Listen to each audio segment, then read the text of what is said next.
하나님 말씀은 고린도전서 11장 2절부터 16절까지입니다.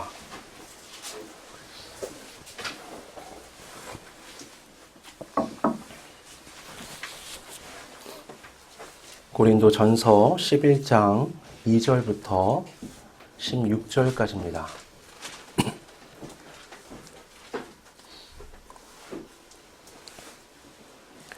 봉독하겠습니다. 너희가 모든 일에 나를 기억하고 또 내가 너희에게 전하여 준 대로 그 전통을 너희가 지킴으로 너희를 칭찬하노라.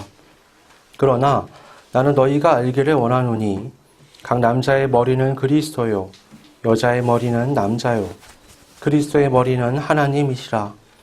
무릇 남자로서 머리에 무엇을 쓰고 기도나 예언을 하는 자는 그 머리를 욕되게 하는 것이요 무릇 여자로서 머리에 쓴 것을 벗고 기도나 예언을 하는 자는 그 머리를 욕되게 하는 것이니 이는 머리를 민 것과 다름이 없음이라. 만일 여자가 머리를 가리지 않거든 깎을 것이요 만일 깎거나 미는 것이 여자에게 부끄러움이 되거든 가릴지니라. 남자는 하나님의 형상과 영광이니 그 머리를 마땅히 가리지 않거니와 여자는 남자의 영광이니라. 남자가 여자에게서 난 것이 아니요 여자가 남자에게서 났으며 또 남자가 여자를 위하여 지음을 받지 아니하고 여자가 남자를 위하여 지음을 받은 것이니 그러므로 여자는 천사들로 말미암아 권세 아래에 있는 표를 그 머리 위에 둘지니라. 그러나 주 안에는 남자 없이 여자만 있지 않고 여자 없이 남자만 있지 아니하니라. 이는 여자가 남자에게서 난 것과 같이 남자도 여자로 말미암아 났음이라. 그리고 모든 것은 하나님에게서 났느니라. 너희는 스스로 판단하라. 여자가 머리를 가리지 않고 하나님께 기도하는 것이 마땅하냐? 만일 남자에게 긴 머리가 있으면 자기에게 부끄러움이 되는 것을 본성이 너희에게 가르치지 아니하느냐? 만일 여자가 긴 머리가 있으면 자기에게 영광이 되나니 긴 머리는 가리는 것을 대신하여 주셨기 때문이니라. 논증하려는 생각을 가진 자가 있을지라도 우리에게나 하나님의 모든 교회에는 이런 관례가 없느니라. 아멘. 제가 어렸을 때 사용하던 크레파스 중에는 살색이라고 표기된 게 있었습니다. 사람 그릴 때는 다 그 색으로 이제 칠하는 거죠. 근데 언제부턴가 살색이 없어졌어요. 애들하고 이제 색칠 공부 놀이를 하는데 야 살색 가져와봐 했는데 애들이 표정이 이건 무슨 소리? 이런 거예요. 제가 보니까 분명히 그 색이 있어요. 근데 이제 표기가 살색이 아니라 다른 명칭으로 이제 되어 있더라고요. 사실 이런 변화는 당연한 거죠. 빨강, 노랑, 파랑 이런 색들은 어떤 딱 정해진 이제 색감이 있잖아요. 근데 살색은 사실 그런 게 아닙니다. 우리야 황인이니까 그냥 약간 노란빛이 도는 색을 살색이라고 여기고 있지만 이게 백인이나 흑인 같은 경우에는 살색 그러면 우리랑 다른 색을 떠올릴 수밖에 없는 거죠. 그래서 특정한 색을 살색이라고 말하는 것은 적절하지 않습니다. 잘못하면 인종차별이 될 수 있는 거죠. 지금은요 누구나 그러한 표현이 차별적인 요소를 가지고 있다 이렇게 생각을 합니다. 그래서 그런 사용을 안 하죠. 그러면 과거에 이런 표현을 가르치고 또 배웠던 사람들은 다 잘못됐던 것일까요? 사실요, 그 당시에는 누구도 그런 차별적 의도를 가지고 그렇게 표기를 하지도 않고 그렇게 부르지도 않았습니다. 그저 그때는 우리나라의 문화가 그랬던 거죠.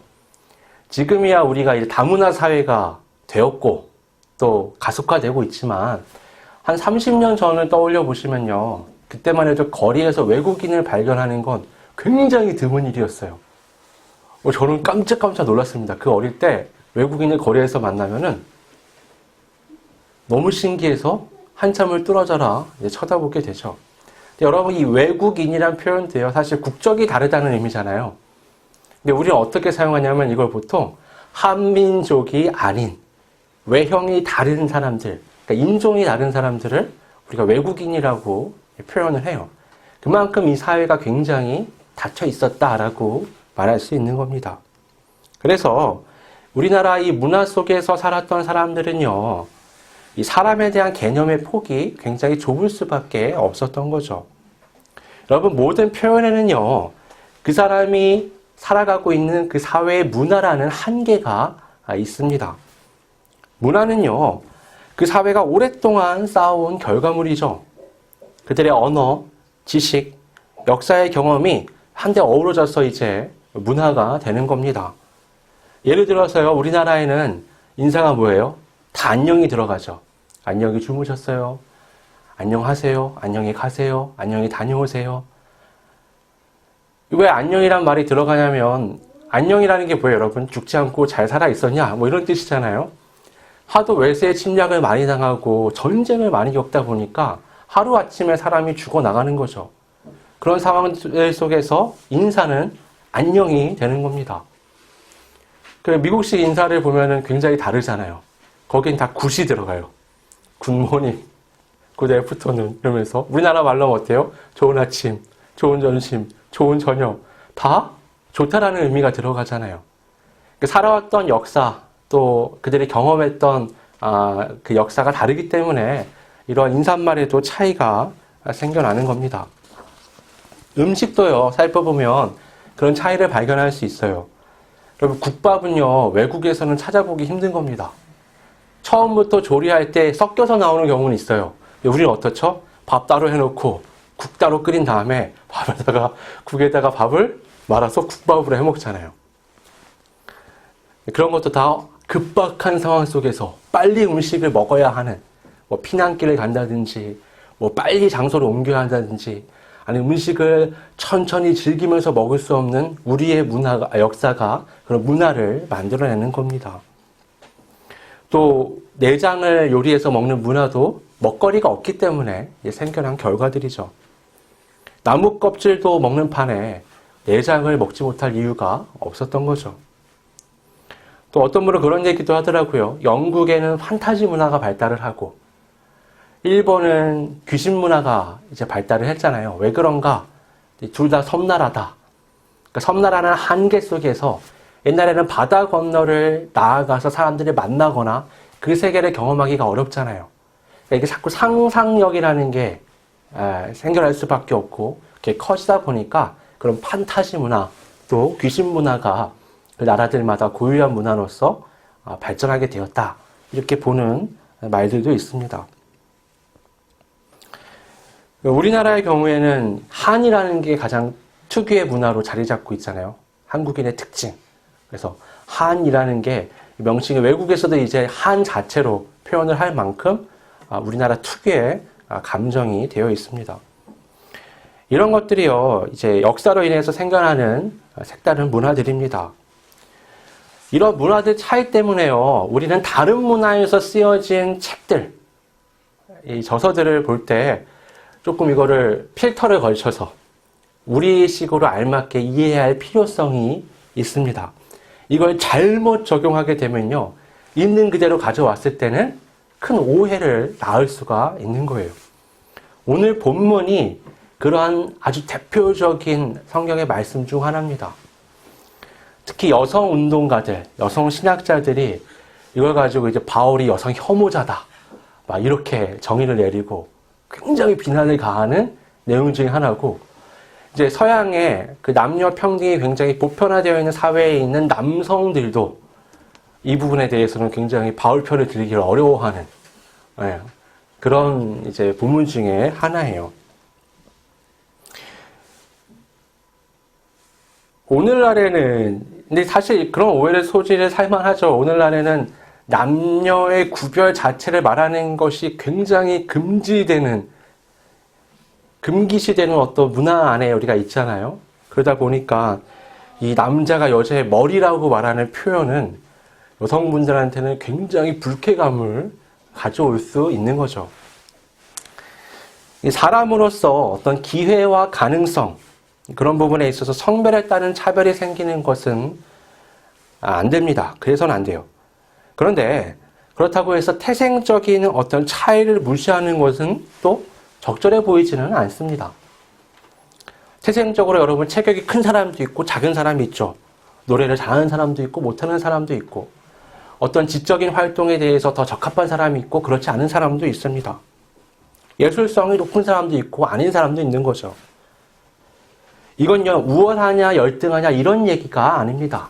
각 사람이 타고난 개성이라는 게 있다는 거죠. 그런데 한 성별 안에서도 그러한 아주 많은 차이점들이 생겨나는데 성별이 다르다는 건 사실 굉장히 큰 차이입니다. 여러분 책 제목 중에 오래됐지만 화성에서 온 남자, 금성에서 온 여자 이 전 제목이 있잖아요. 전 사실 그 책 읽어보진 않았어요. 근데 제목만 보고 제가 폭소를 했습니다. 왜 웃겼냐면 그 화성과 금성은요 사실 우주에서 보면 되게 붙어 있어요. 거의 뭐 구분이 안 될 정도예요. 우주라는 차원에서 보면. 근데요 화성에서 오고 금성에서 왔어요. 어디로? 지구로. 그러니까 화성에서 만약에 살아간다. 그러면 금성에서 온 여자가 다 맞춰야겠죠. 근데 금성에서 살아간다. 그럼 화성에서 온 남자가 다 맞춰야 됩니다. 근데 둘 다 어딜 간 게 아니고 왔어요. 어디로? 지구로. 그러니까 어때요? 서로 반씩 양보하고 타협하고 적응해야 되는 거죠. 그런 부분이 책 제목을 보자마자 굉장히 흥미롭고 재밌게 느껴졌습니다.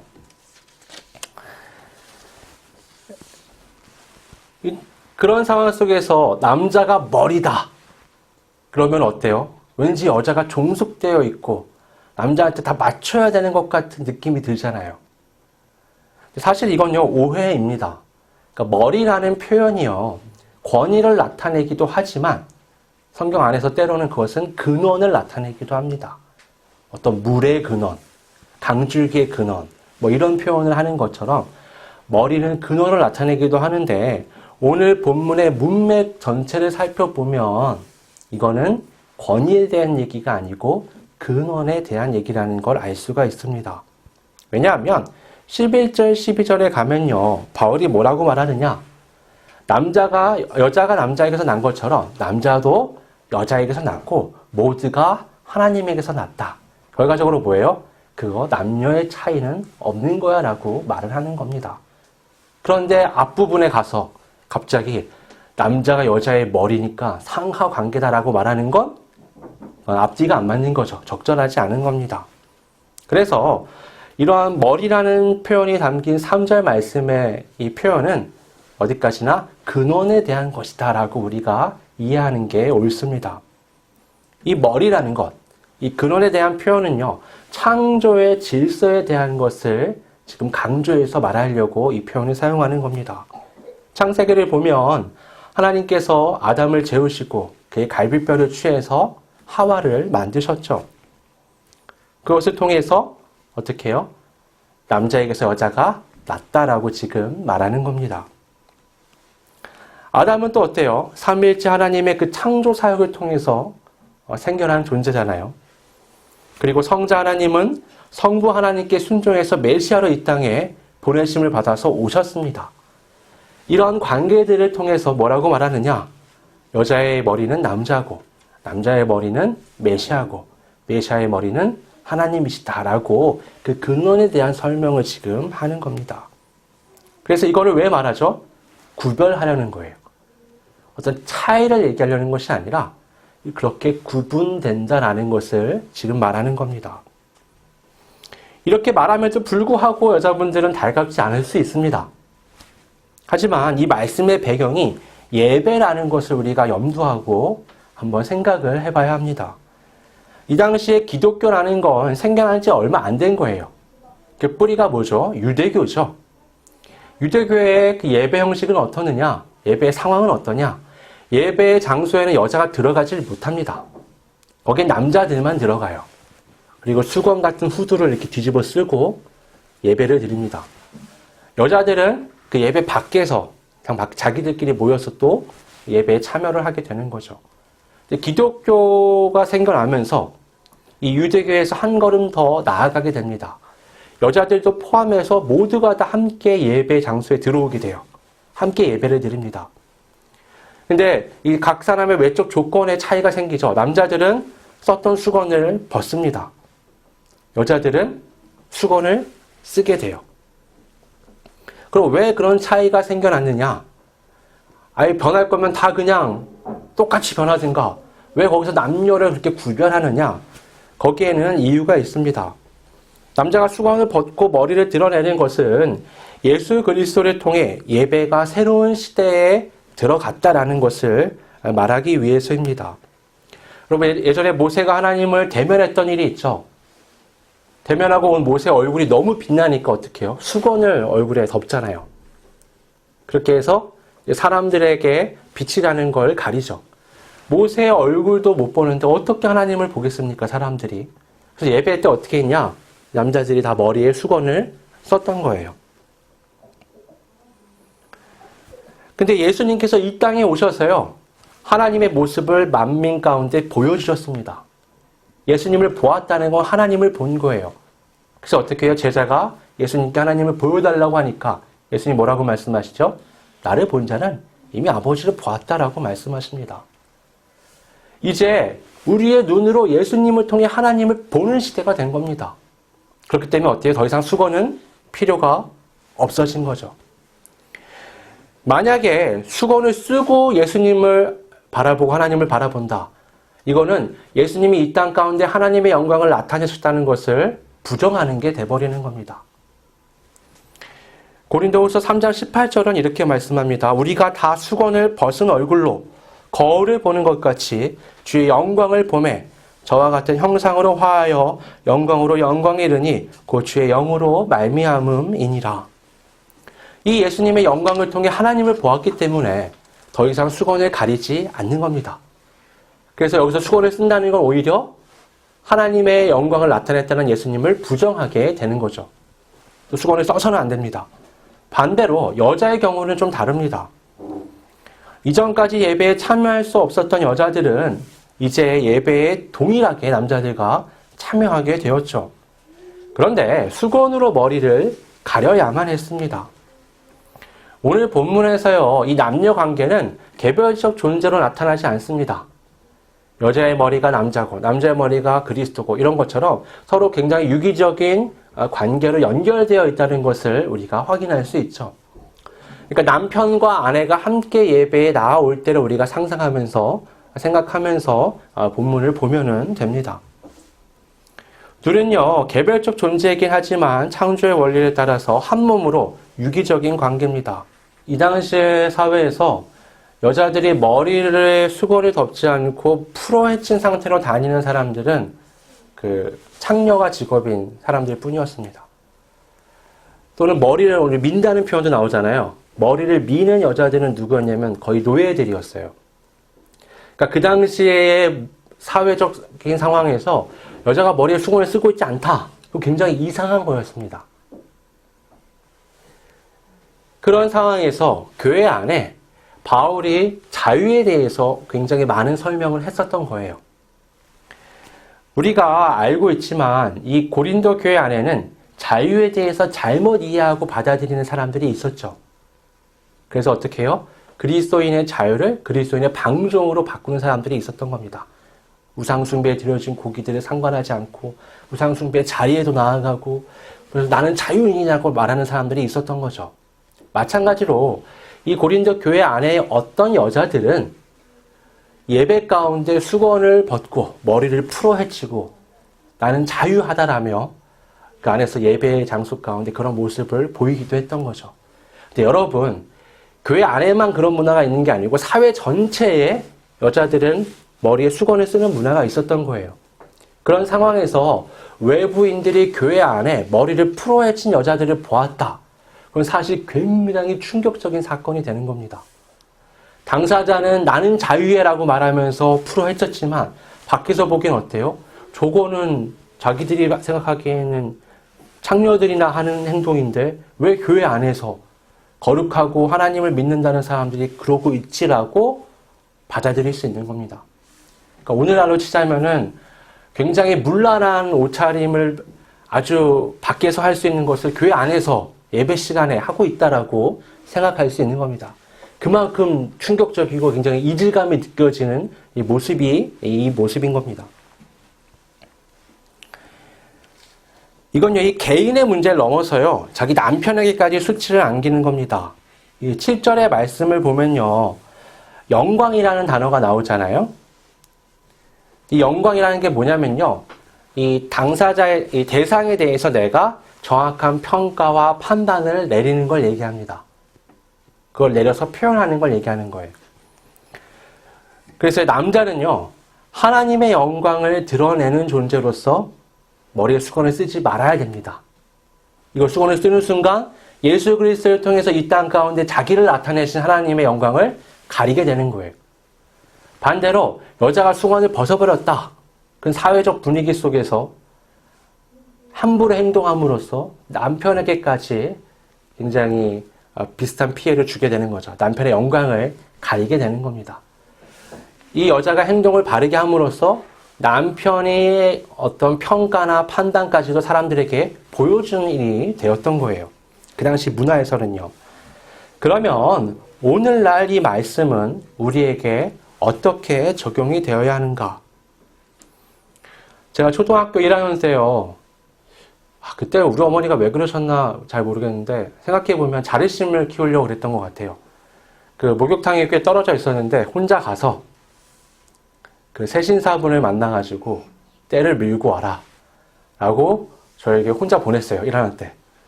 제가 굉장히 떨리는 마음으로 혼자 가가지고 다 임무를 완수하고 집에 오는 길이었는데, 그러니까 8살이잖아요. 제가 굉장히 충격적인 그 당시로는 제 상황을 맞이했었습니다. 되게 예쁘게 생긴 사람인데 머리가 길어요. 근데 분명히 우리 아빠가 입는 것 같은 정장을 입고 저기서 걸어오는 겁니다. 지금 생각하면 어때요? 머리가 긴 남자죠, 그냥. 예쁘게 생긴. 근데 그 당시에는요, 제가 8살이 될 때까지 남자가 머리가 길 수 있다는 생각을 한 번도 안 해본 거예요. 본 적도 없고. 그러니까 어때요? 오는 사람이 굉장히 기괴하게 보이는 겁니다. 그래서 어떻게 보였냐면 제 눈에는 얼굴은 여잔데 몸은 남자인 사람처럼 보였던 거죠. 시간이 지나니까 지금은 어때요? 머리 긴 남자는 수도 없이 발견되고 또 머리가 삭발한 여자들도 볼 수 있는 거죠. 그리고 경계선이 지금은 굉장히 무너져 있지만 그 당시에 제 눈에는 기괴하게 보였던 거죠. 오늘날 그렇다고 해서 남녀의 구분이 없어야 한다는 것은 아닙니다. 오늘 본문의 배경은요, 교회이고 예배입니다. 교회는 하나님의 주권과 창조 질서가 회복된 공동체입니다. 하나님은요, 하나님의 형상으로 남자와 여자를 창조하셨죠. 얘기는 뭐냐? 남자와 여자의 연합이 하나님의 어떤 창조 섭리다라는 것을 말해줍니다. 연합하려면요, 같을 수 없어요. 달라야 합니다.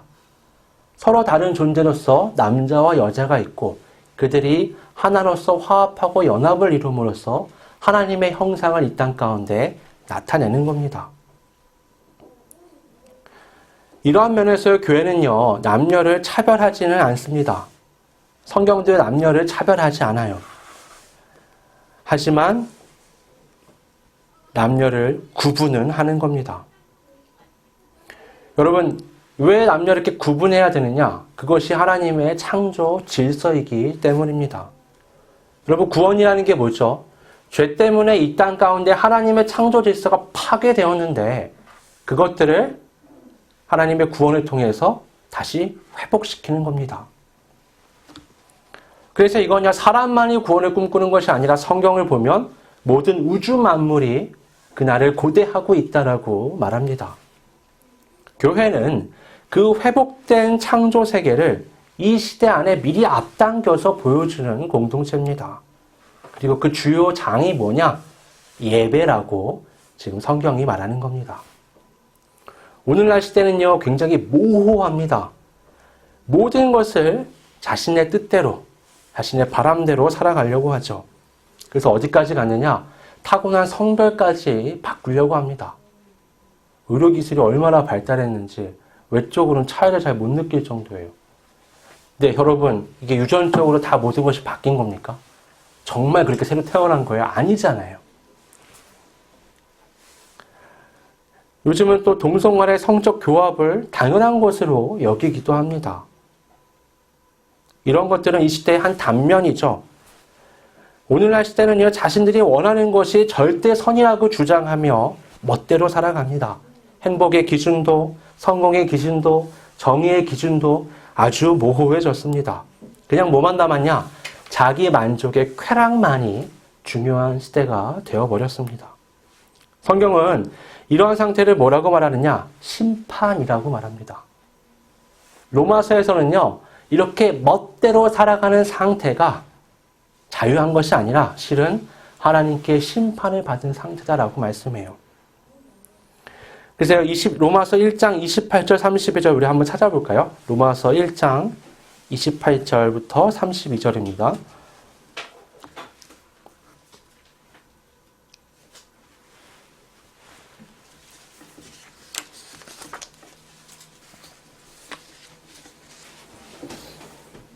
한번 같이 읽어보겠습니다. 또한 그들이 마음에 하나님 두기를 싫어하며 하나님께서 그들을 그 상신한 마음대로 내버려 두사 합당하지 못한 일을 하게 하셨으니 곧 모든 불의, 추악, 탐욕, 악의가 가득한 자요, 시기, 살인, 분쟁, 사기, 악독이 가득한 자요, 수근수근하는 자요, 비방하는 자요, 하나님께서 미워하시는 자요, 능욕하는 자요, 교만한 자요, 자랑하는 자요, 악을 도모하는 자요, 부모를 거역하는 자요, 우매한 자요, 배악하는 자요, 무정한 자요, 무자비한 자라. 그들이 이 같은 일을 행하는 자는 사형에 해당한다고 하나님께서 정하심을 알고도 자기들만 행할 뿐 아니라 또한 그런 일을 행하는 자들을 옳다 하느니라. 정말 이 시대 상하고 딱 맞는 말씀이라고 생각이 되죠. 여러분, 오늘날은요, 성경 말씀을 비추어서 보면 기괴합니다. 남편은 없는데 자식은 있어요. 돈은 있는데요, 그것 때문에 가족이 사라집니다. 교사와 학생은 있는데 선생님과 제자는 없어요. 법은 있는데 정의는 없습니다. 정치인은 있는데 정치는 없어요. 풍요로운데 분명히 마음은 피폐해집니다. 정보의 홍수 속에서 살아가는데 나는 편협해지죠. 이 시대는요, 굉장히 기괴합니다. 우린 이런 문화 안에서 예배자로서 살아가야 합니다. 예배는 단순히 한 시간을 하나님께 집중하는 것이 아닙니다. 예배는 그리스도인으로서 하나님의 창조 질서를 내 가장 깊은 곳에서부터 회복해서 바로 세우는 시간입니다. 하나님의 말씀 앞에서 자신을 비추고 더러운 것들을 닦아내고 나를 버리고 하나님의 그 창조하신 사람을 회복해가는 시간이 이 예배의 시간입니다. 이건 생각처럼 쉬운 일이 아니죠. 주님의 뒤를 따라서 나 자신을 십자가에 못 박아 죽이겠다는 각오가 서 있는 사람들에게서나 볼 수 있는 것입니다. 예수님은 하나님의 말씀을 따라 죽기까지 자신을 버리셨죠. 아무 죄도 없고 율법으로 보면 완벽했던 그분이 그러하셨다면 나는 말할 필요도 없이 나 자신을 철저하게 부정해야 합니다. 매주 터지고 깨지고 부서지는 것이 예배의 자리입니다. 여러분, 복 많이 받으세요 라고 말하는 게 예배의 자리가 아니라 이 땅 가운데 죄로 물들어 있는 내가 철저하게 깨지고 씻겨지면서 새로운 사람으로 거듭나는 시간이 이 예배의 시간입니다. 그렇게 나는 매주 매일 하나님의 말씀 앞에 설 때 새로운 사람이 되어야 하는 겁니다. 예배는 감정으로 드리는 것이 아니라 회개와 다짐으로 하나님 앞에 드리는 겁니다. 우리 모두 진정한 예배자가 되어서 하나님의 창조 질서를 회복해 나가는, 그래서 우리 교회뿐만이 아니라 가정, 나아가 이 사회를 정말 건강하게 세워나가는 우리 모두가 되기를 바랍니다. 이 시간 함께 말씀을 생각하면서 통성으로 기도하겠습니다. 아버지 하나님, 우린 예배자입니다. 나는 하나님의 말씀 앞에 서서 과거에 지나간 죄에 물든 나의 습성을 버리고 하나님의 말씀을 따라 새로운 피조물로, 아니 하나님께서 창조하신 그 창조의 질서를 회복하는 사람으로 살기를 소망합니다. 그동안 예배를 드리지만 얼마나 많은 고집으로, 얼마나 많은 나의 상식으로, 얼마나 많은 것들을 내가 억척스럽게 붙들고 살아갔는지 모릅니다. 하나님 말씀 앞에서 내 자신을 겸손하게 내려놓고 죽기까지 자신을 버리신 예수 그리스도의 본을 따라 내 자신을 부숴나가기를 다짐합니다. 하나님, 오늘도 내일도 매일같이 내가 하나님 앞에서 마지막 날을 맞이하는 그날까지 나는 계속해서 새 사람이 되어야 합니다. 하나님, 나의 마음과 생각을 붙잡아 주시고 하나님의 말씀을 읽고 말씀을 듣고 말씀을 공부하는 그 모든 시간 속에서 날마다 나는 거듭나 하나님 앞에서 기뻐하시는, 하나님이 인정하시는 거룩한 하나님의 백성으로서 살아갈 수 있도록 인도하여 주시옵소서. 그래야 삶의 참 의미를 깨닫고 행복을 경험하며 하나님의 그 창조의 섭리를 따른 사람답게 가정과 교회, 나아가 이 사회를 회복해 나갈 수 있도록 하나님 인도하여 주시옵소서. 이 땅과 이 세상에는 죄에 물든 수많은 생각들이, 수많은 문화가, 수많은 교육의 지식이 나를 물밀듯이 밀려와 뒤흔들고 있습니다. 하나님, 이 풍랑이 있는 세상 속에서 초연하게 말씀을 따라 걸어가기를 다시 소원합니다. 하나님, 말씀을 이 땅 가운데 바르게 적용하며 거룩한 건강한 그리스도인으로서 하루하루를 살아가며 빛과 소금이 될 수 있도록 하나님 인도하여 주시옵소서.